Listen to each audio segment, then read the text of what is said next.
The Chinese takeout containers were getting heavy in my arms as I climbed the stairs to Sarah's apartment. 3 flights up, and the smell of orange chicken was making my stomach growl. I'd been working late again, fixing Mrs. Patterson's ancient furnace, and figured I'd surprise Sarah with dinner from Golden Dragon. She'd been having one of her girls' nights, which usually meant wine, gossip, and complaints about everything from work to the weather. I reached her door and fumbled for my keys, balancing the food containers against the doorframe. That's when I heard her voice, crystal clear through the thin apartment door. Honestly, he's just a phase. I froze, key halfway to the lock. Sarah's voice was loud and confident, the way it got after her second glass of wine. What do you mean?" That was Jessica, her coworker from the real estate office. "I mean Tom's temporary.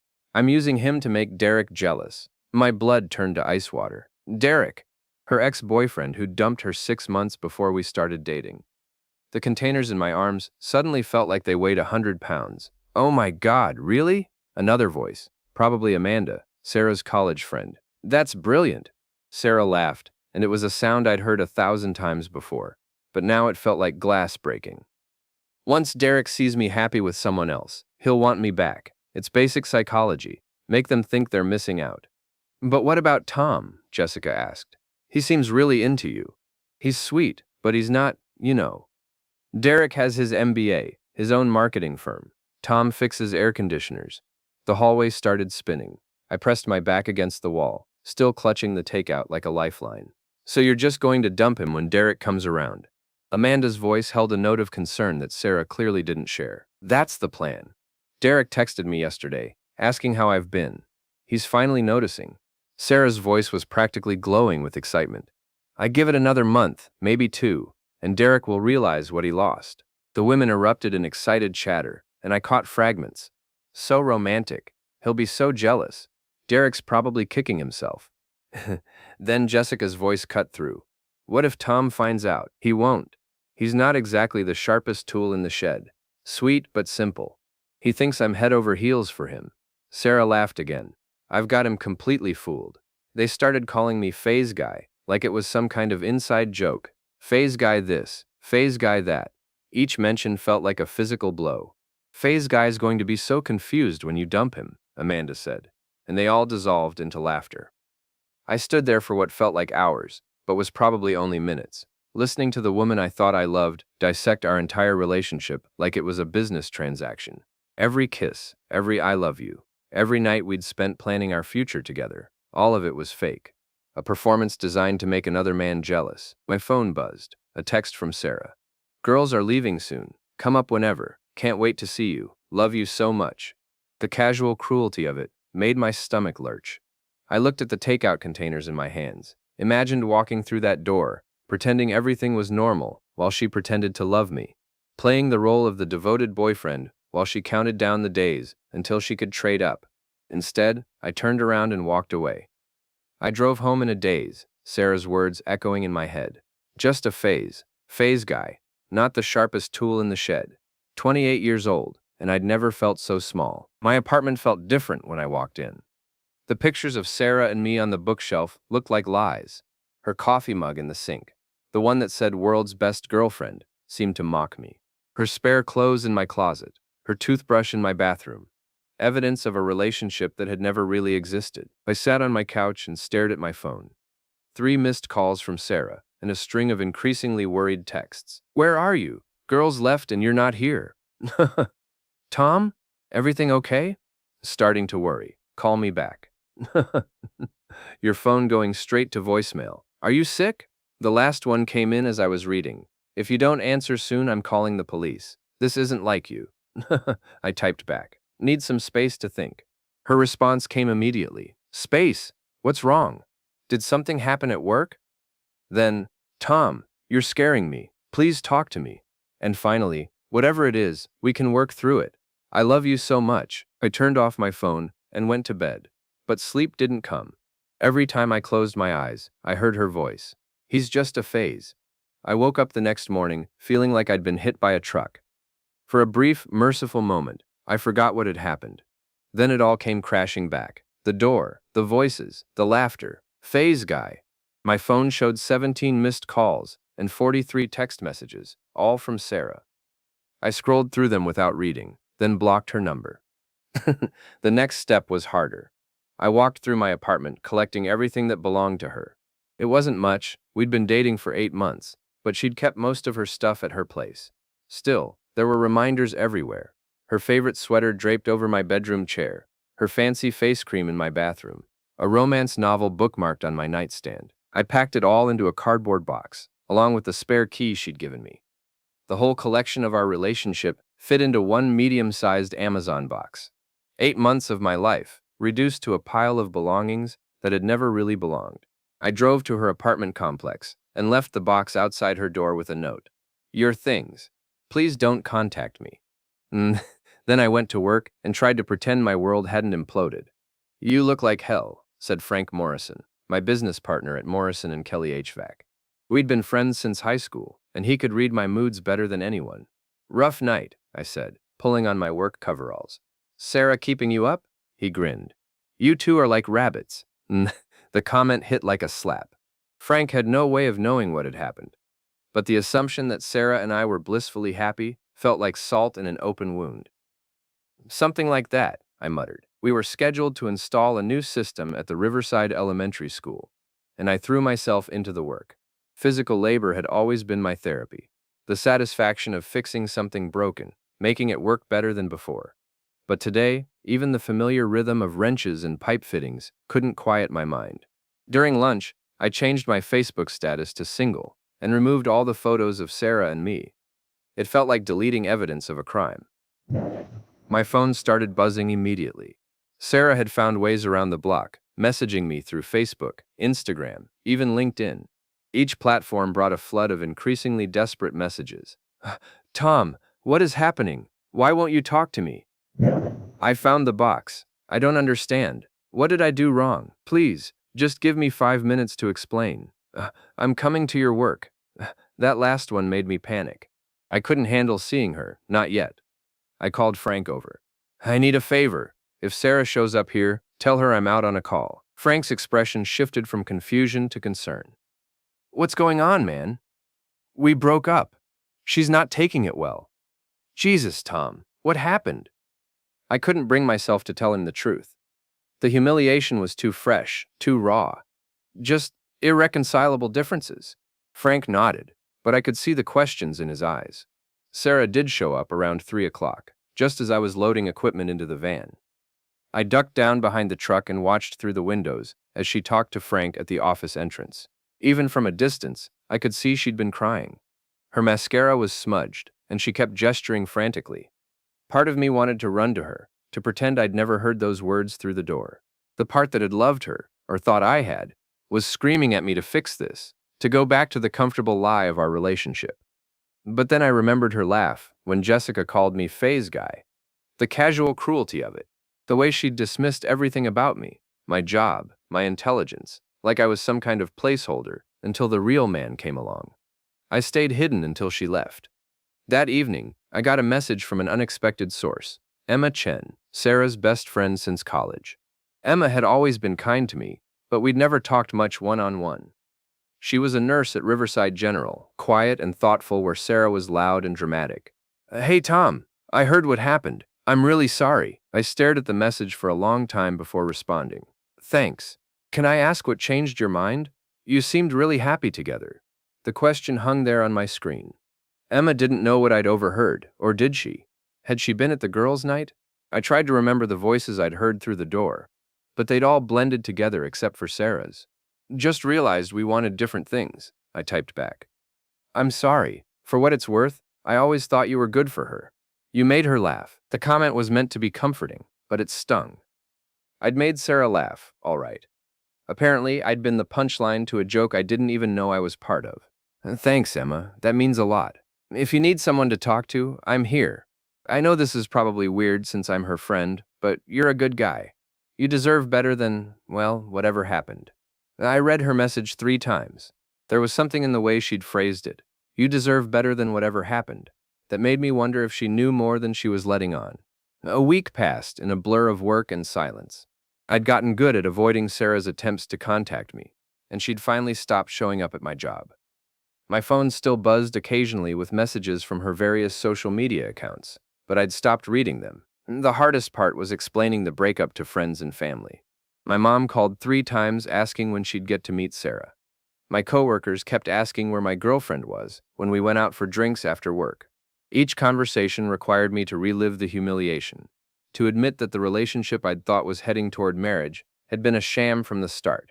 I was grabbing coffee at Riverside Roasters on Thursday morning when Emma walked in. She spotted me immediately and hesitated, like she wasn't sure if she should approach. I waved her over. "How are you holding up?" she asked, sliding into the chair across from me. "I've been better," I admitted. "How's Sarah?" Emma's expression darkened. "Not great. She's been difficult." "Difficult how?" Emma glanced around the coffee shop, then leaned closer. "Can I be honest with you about something?" My stomach tightened. "Sure. I was there that night, at her apartment, when you were supposed to come over." The coffee in my mouth suddenly tasted like ash. "Oh, I heard what she said about you, about Derek, about the whole plan." Emma's voice was quiet, ashamed. "I tried to talk her out of it, but she wouldn't listen. She said you'd never find out, and even if you did, you'd probably stick around anyway because you were desperate." The word hit me like a physical blow. Desperate. That's how Sarah saw me. Not as a boyfriend, not as someone she cared about, but as someone so pathetic he'd accept being used. "Why are you telling me this?" I asked. "Because what she did was wrong. And because—" Emma paused, choosing her words carefully. "Because I've never liked how she talked about you, even before that night. She'd make these comments about your job, your education, like you weren't good enough for her. It always bothered me, but you never said anything. She's my best friend." "Or was." Emma shook her head. "I don't know anymore. The way she's been acting since you left, it's like she's a different person. She keeps saying you'll come back, that you're just being dramatic. She honestly believes you'll forgive her for anything." "What about Derek? Is he taking the bait?" Emma snorted. "Derek's been ignoring her completely. Turns out he's engaged to someone else and has been for months. Sarah's been texting him constantly, and he finally told her to leave him alone or he'd get a restraining order." The irony was almost funny. Sarah had thrown away a real relationship for a fantasy, and now she had neither. "I'm sorry you got caught up in all this," I said. "I'm sorry I didn't speak up sooner." Emma met my eyes. "You deserved better than what she put you through." We sat in comfortable silence for a moment. Then Emma said something that caught me completely off guard. "Would you like to get dinner sometime? As friends, I mean. You seem like you could use some normal human interaction, and honestly, so could I. Sarah's been driving all of us crazy with her dramatics." I studied Emma's face. She was pretty in a understated way. Dark hair pulled back in a simple ponytail, minimal makeup, genuine smile. The complete opposite of Sarah's high-maintenance glamour. "Wouldn't that be weird, since you're Sarah's friend?" "Ex-friend, I think. I told her yesterday that what she did to you was unforgivable, and she accused me of taking your side just to hurt her. Apparently, I'm a traitor now." Emma rolled her eyes. "So I'm officially persona non grata in Sarah's social circle. Which, honestly, is kind of liberating." I found myself smiling for the first time in a week. "Dinner sounds nice." We exchanged numbers and made plans for Saturday night. As Emma left, she turned back and said, "For what it's worth, I always thought you were the best thing that happened to her. She was just too selfish to see it." The comment stayed with me all day. Someone had seen value in me, had recognized what Sarah had thrown away. It didn't erase the hurt, but it helped. Saturday night, Emma and I went to Mario's, a small Italian place downtown. She wore a simple blue dress and looked genuinely beautiful, not like she was trying too hard or putting on a show. We talked about everything: work, family, books, movies. She was smart and funny, with a dry sense of humor that caught me off guard. "So what's it like being a nurse?" I asked over dessert. "Rewarding but exhausting. You spend 12 hours dealing with people at their worst, but then you get moments that remind you why you do it." Last week, I helped deliver a baby whose parents had been trying to get pregnant for 8 years. They both cried when I handed them their son. Emma smiled. "Those moments make all the difficult patients worth it." "That's beautiful," I said, and I meant it. Sarah had never talked about her job with that kind of passion. Real estate was just a paycheck to her, a stepping stone to something better. "What about you? How did you get into HVAC work?" "Started helping my dad fix things around the house when I was a kid. Discovered I had a knack for it. There's something satisfying about taking a broken system and making it work perfectly again." I paused. Sarah never really understood that. She thought I should go back to school, get a real job. What's more real than keeping people comfortable in their homes? Emma asked. You provide an essential service. There's dignity in that. It was such a simple statement, but it meant everything. Sarah had spent 8 months making me feel ashamed of what I did for a living. Emma saw the value in it immediately. We were walking back to our cars when Emma stopped and turned to me. I have to ask you something, and please don't take this the wrong way. Okay. Are you doing this dinner with me to get back at Sarah somehow? The question surprised me. No. Why would you think that? Because she's convinced that's what this is about. She thinks you're dating me to make her jealous, to hurt her the way she hurt you. I considered the question seriously. Was I using Emma to get revenge? The honest answer was no. I genuinely enjoyed her company, felt a connection I'd never had with Sarah. But I could see how it might look from the outside. I'm here because I like you, I said. Because you're kind and smart, and you see good things in people. If Sarah can't handle that, it's her problem. Emma smiled. Good answer. As we reached her car, she stood on her tiptoes and kissed my cheek. I had a really nice time tonight. Me too. Can we do this again? I'd like that. I drove home feeling lighter than I had in weeks. For the first time since that night at Sarah's door, I felt like maybe I could be happy again. I should have known Sarah wouldn't take the news well. Emma and I had been seeing each other for 2 weeks. Nothing serious yet, just dinners and long walks and conversations that lasted until midnight. She was easy to be with in a way Sarah never had been. There was no drama, no games, no feeling like I had to perform or prove myself. Emma liked me exactly as I was. On Friday night, we decided to make it official. Emma posted a photo of us at the Riverside Fall Festival, my arm around her shoulders, both of us laughing at something she'd said. She captioned it simply, "Good company and great apple cider." The response was immediate and nuclear. My phone started ringing at 11:47 p.m. Sarah's number, which I'd unblocked out of curiosity earlier that week. I let it go to voicemail, then listened to the message she left. How could you? How could you do this to me? With my best friend? You're sick, Tom.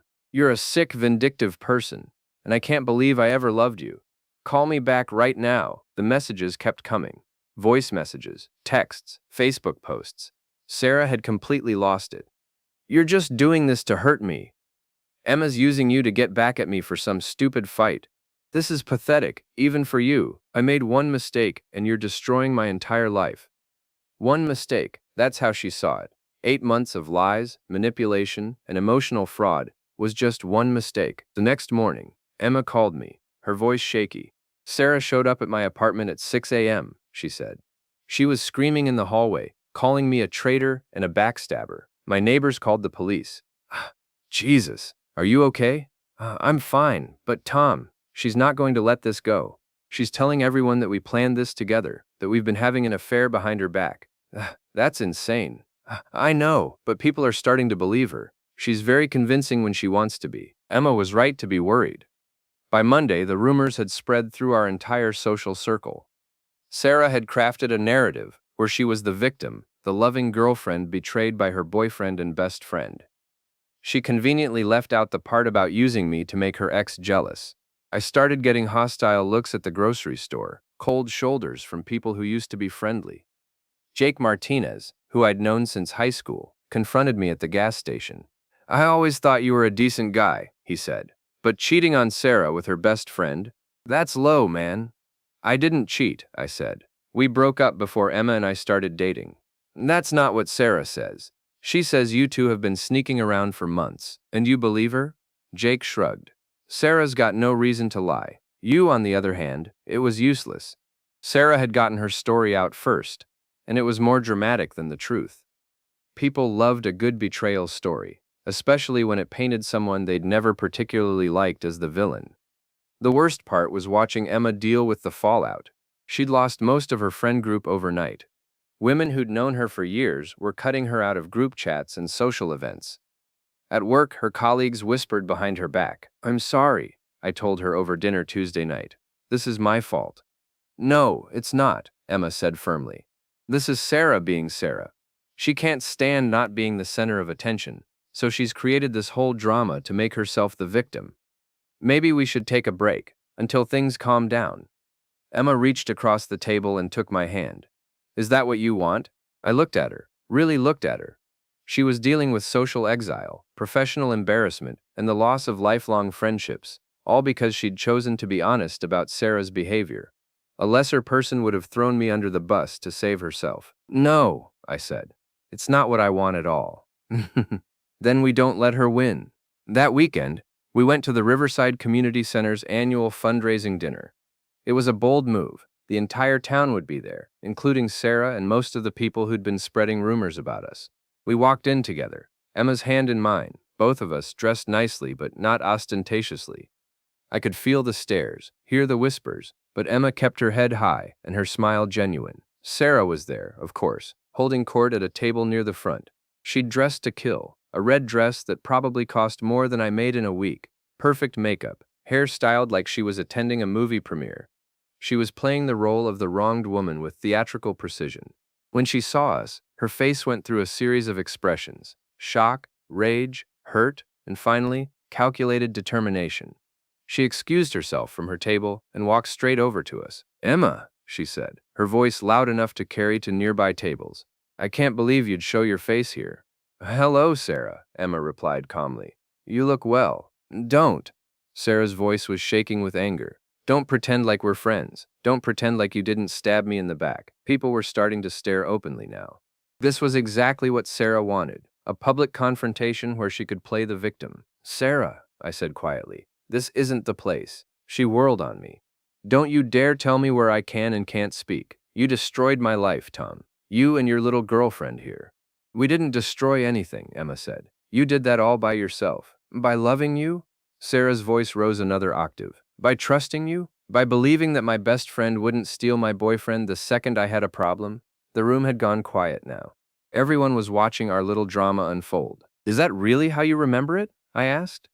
Because I remember you calling me a phase. I remember you planning to dump me the second Derek paid attention to you again. Ah, Sarah's face went white. That's not... You don't understand the context. I understand perfectly. I heard every word through your apartment door that night. The whole plan. How you were using me to make Derek jealous. How I was just temporary until something better came along. Murmurs rippled through the crowd. This was new information to most of them. You were eavesdropping? Sarah's voice cracked.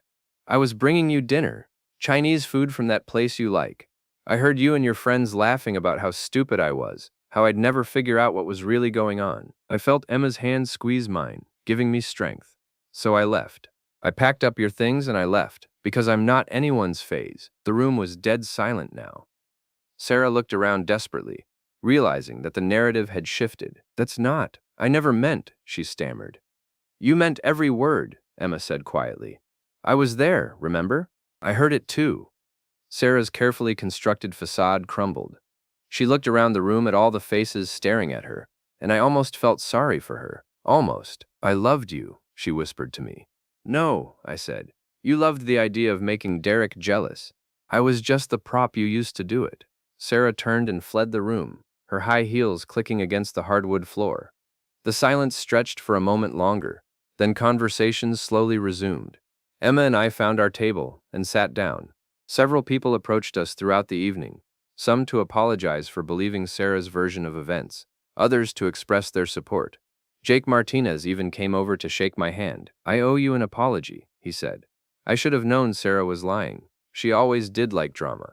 As we drove home that night, Emma was quiet. You okay? I asked. No, I'm proud of you, she said. That took courage. No, I'm sorry you had to go through all this. No, I'm not, Emma smiled. It showed me who my real friends are, and it brought us together.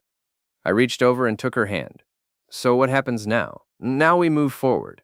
Together, if you want. I want, I said. And for the first time since that night at Sarah's door, I felt like I was exactly where I was supposed to be. 3 months later, I thought the Sarah drama was behind us. Emma and I had settled into a comfortable relationship. The town had moved on to newer gossip, and Sarah herself had seemingly disappeared from our social circles. I heard through the grapevine that she'd taken a job in the next county over, probably to escape the embarrassment of everyone knowing the truth about her phase guy plan. I should have known she wasn't done. It started with small things. A negative review of Morrison and Kelly HVAC appeared on Google, claiming we'd overcharged for services and done shoddy work. The review was anonymous, but the writing style was familiar. Then another appeared on Yelp and another on Facebook. All anonymous, all hitting the same points. Unprofessional, unreliable, poor workmanship. Someone's got it out for us, Frank said, showing me his laptop screen. Look at this one. Tom Kelly is a liar and a cheat who can't be trusted in your home. That's not about our work. That's personal. I stared at the reviews, my stomach sinking. I think I know who's doing this. Sarah? Who else? Frank shook his head. Can you prove it? Not really. They're all anonymous accounts. We need to respond to these. Our reputation is everything in this business. He was right. In a small town like Riverside, word of mouth was everything. If people started believing we were incompetent or dishonest, we'd lose customers fast. I spent the evening crafting professional responses to each review, explaining our policies and inviting the reviewers to contact us directly to resolve any issues. Of course, none of them responded, because Sarah had no actual complaints about our work. But the damage was spreading. Mrs. Patterson, whose furnace I'd fixed the night I overheard Sarah's betrayal, called to cancel a scheduled maintenance appointment. I'm sorry, Tom, she said, but I've been reading some concerning things online. I think I'll go with Henderson Heating instead. Henderson Heating was our biggest competitor, run by Dave Henderson, who'd been trying to steal our customers for years. If Sarah's fake reviews were sending business his way, she was hitting us where it hurt most. Emma found me that evening, sitting at my kitchen table, laptop open, staring at the growing list of negative reviews. How bad is it? She asked, setting a cup of coffee next to me. Bad. We've lost 3 customers this week, and Frank's worried about the Morrison account. They're a big commercial client. If we lose them, we might have to lay off one of our guys. Emma read over my shoulder. These are obviously fake. Can't you report them? I tried.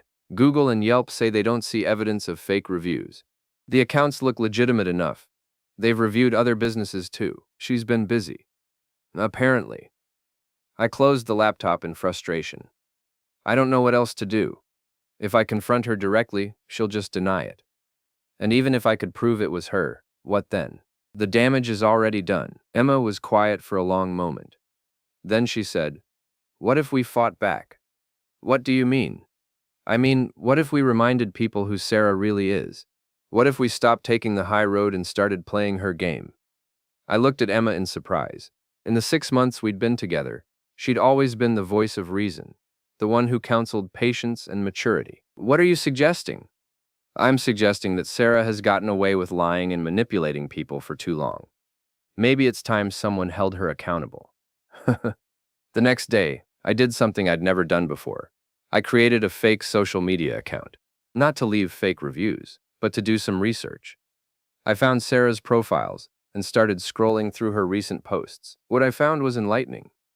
Sarah had been busy reinventing herself as the victim of a tragic love story. Her Facebook was full of vague posts about betrayal and heartbreak, carefully crafted to generate sympathy without revealing the truth about what had happened. Sometimes the people closest to you are the ones who hurt you the most, read one post from last week. Learning to trust again after being betrayed by the 2 people I loved most, read another. The comments were predictably supportive. Friends from her new job and old college acquaintances who didn't know the real story, offering sympathy and encouragement. Sarah was building a new narrative, one where she was the innocent victim of a cruel betrayal. But I also found something else. Evidence that she was still obsessed with Emma and me. She'd been liking and commenting on mutual friends' posts about us, always with subtle digs disguised as concern.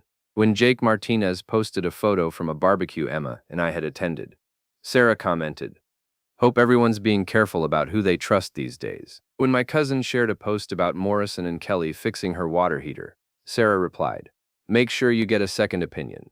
Some people aren't as honest as they seem. She was waging a careful campaign of character assassination, planting seeds of doubt wherever she could. That evening, Emma and I sat down to plan our response. We need to be smart about this, Emma said. If we come across as vindictive, it'll backfire. So what do you suggest? We tell the truth, simply, clearly, and publicly. Emma opened her laptop and started typing. What she wrote was a masterpiece of restrained honesty. I've been hesitant to share this publicly, but recent events have forced my hand. 3 months ago, Tom Kelly ended his relationship with Sarah Mitchell after discovering that she had been using him to make her ex-boyfriend jealous. Sarah had told her friends that Tom was just a phase and that she planned to dump him once her ex took her back. Tom overheard this conversation and chose to end the relationship rather than confront her about it. Sarah has since spread rumors that Tom and I were having an affair, which is completely false. We began dating several weeks after Tom ended things with Sarah, and only after Sarah's deception came to light. I'm sharing this because Sarah has been creating fake online reviews to damage Tom's business, and I won't stand by while she tries to destroy a good man's livelihood out of spite. Tom Kelly is one of the most honest, hardworking people I know. His business provides excellent service to our community, and he deserves better than to have his reputation attacked by someone who can't accept responsibility for her own actions. I have screenshots and other evidence to support everything I've said here. Sarah, if you're reading this, it's time to stop. Move on with your life, and let us move on with ours. That's perfect, I said. But are you sure you want to post it? She'll probably go nuclear. Let her. I'm tired of being the bigger person while she tries to ruin our lives. Emma posted the statement on her Facebook page and tagged several mutual friends. Within an hour, it had been shared dozens of times. The response was overwhelmingly supportive. People who had suspected Sarah's version of events wasn't the whole truth finally had confirmation. More importantly, several local business owners reached out to offer their support. Maria Santos, who owned the town's biggest restaurant, commented, "Tom Kelly fixed our walk-in cooler last summer and saved us thousands of dollars. Anyone who knows him knows he's honest and reliable." Dave Chen, Emma's father and a respected contractor, shared the post with his own endorsement. "Murison and Kelly has done work for me for years. They're professionals who stand behind their work." The tide was turning, but Sarah wasn't finished. The next morning, I woke up to find my truck's tires slashed and "Liar" spray painted across the windshield. Emma's car had been keyed, and someone had thrown eggs at her apartment windows. "This has gone too far," I said, surveying the damage. Emma nodded grimly. "Time to call the police." Officer Janet Rodriguez took our statement and photographed the damage. "Do you have any proof that Sarah Mitchell did this?" "No direct proof," I admitted.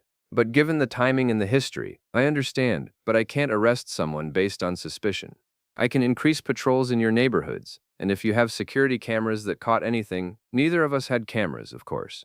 Sarah had been too smart for that, but she'd made one mistake. She'd escalated to property damage, which meant she was getting desperate. Desperate people make errors. I spent that afternoon installing security cameras at both my house and Emma's apartment. If Sarah came back, we'd be ready. We didn't have to wait long.